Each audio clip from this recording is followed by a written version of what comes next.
Eeny, meeny, miny, M.O., we need gold. Come on, let's go. Make it snappy. He was the loudest laugh in the room, the chaos in every scene, and the reason millions tuned in. But what most people never saw was what was happening behind the camera, music, as everything slowly started to change.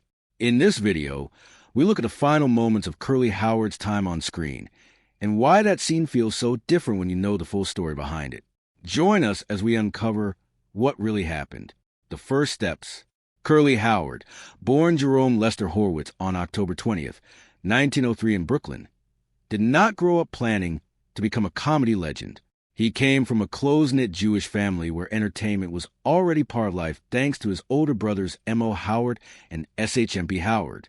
Both M.O. and S.H.M.P. had already stepped into the world of vaudeville and comedy, building a path that Curly would later follow, even if he didn't expect to. Before fame, Curly's life was far from glamorous. Music. He worked a series of small, ordinary jobs just to get by. He spent time as a ballroom floor cleaner, and even tried his hand at singing in small clubs. These jobs didn't bring him recognition, but they did shape his personality. He was known to be quiet, shy, and kind off stage.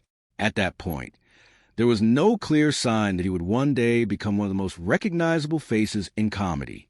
Unlike many performers of his time, Curly had no formal training in acting or comedy. He never studied timing or technique in a classroom.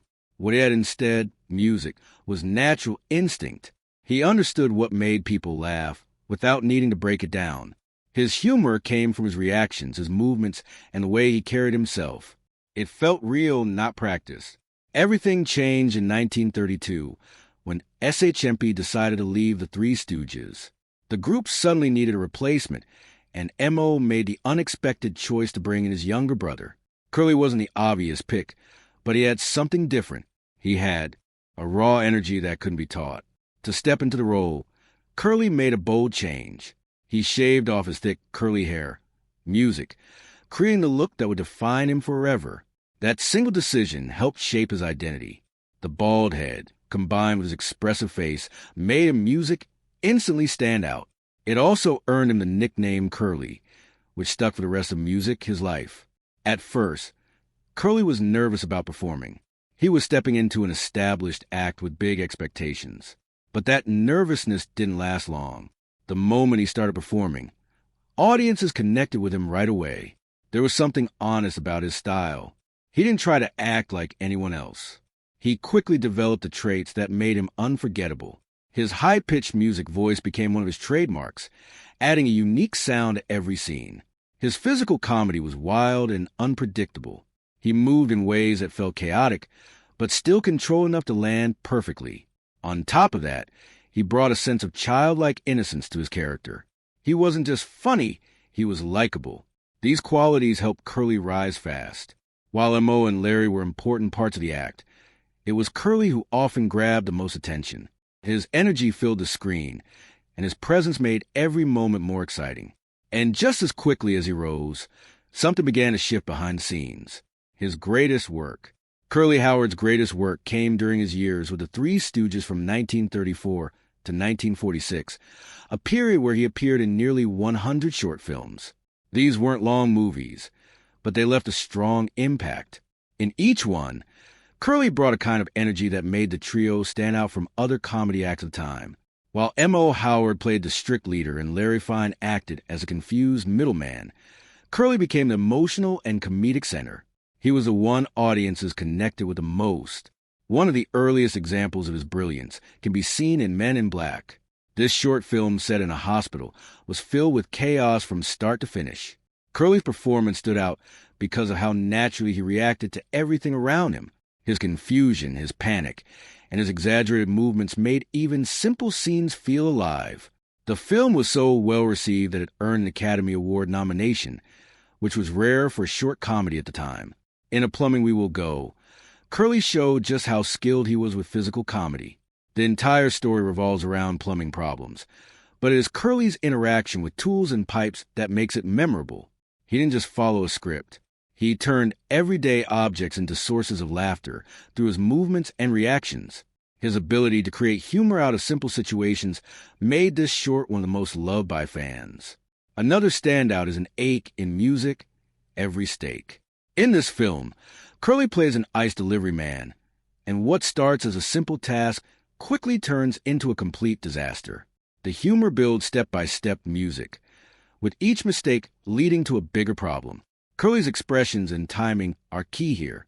He reacts in ways that feel unexpected, keeping the audience engaged the entire time. By the time Microphones was released, Curly had mastered his craft. In this short, he pretends to be a trained opera singer, creating humor through contrast and exaggeration. His ability to shift into a completely different kind of character showed how flexible he was as a performer. He could be loud and chaotic in one moment and controlled in the next. One of Curly's biggest strengths was his improvisation. He didn't rely only on written lines. Many of his best moments came music, from quick reactions and spontaneous ideas. This made his performances feel fresh and unpredictable. Audiences never knew exactly what he would do next, and that kept them watching closely. Curly also stood out because of how he used sound. Unlike many comedians who came from the silent film era, he made full use of his voice. His high-pitched tone, strange sounds, and unique way of speaking added another layer to his comedy. It made his performance more complete and easier to remember. His sense of timing and rhythm played a big role, too. He knew when to pause, when to react, and when to go Allen. This music control helped him guide the audience's attention without them even realizing it. In the end, it was these qualities that made Curly the face people remembered. He wasn't just part of the act. He was the moment everyone waited for. But behind all that laughter, the pressure was starting to build. The Golden Age. The Golden Age of Curly Howard took place from the mid-1930s to the early 1940s, when he was at the height of his powers and fully in control of his craft. During these years, the Three Stooges were producing short films at a fast pace under Columbia Pictures. The studio system at the time demanded constant output, and the Stooges were expected to deliver multiple films every year. This meant long hours, repeated takes, and very little rest between projects. Despite the pressure, Curly delivered performance after performance that felt fresh and full of energy. The trio had a clear dynamic that made their comedy work so well. M.O. Howard played the strict authority figure, who tried to keep everything under control. Larry Fine acted as the middle ground, often confused but trying to help. Curly, however, was the chaos. He brought unpredictable energy into every scene, often turning simple situations into complete music disorder. Curly's signature routines became a big part of this era. His famous nuke nuke laugh was instantly recognizable. He also used physical movements that audiences came to expect and love, like spinning on the floor, barking like a dog, and reacting in exaggerated ways to even the smallest problems. These weren't random actions. They were carefully timed and delivered in a way that made each scene feel alive and engaging. Some of the most memorable shorts came from this period. In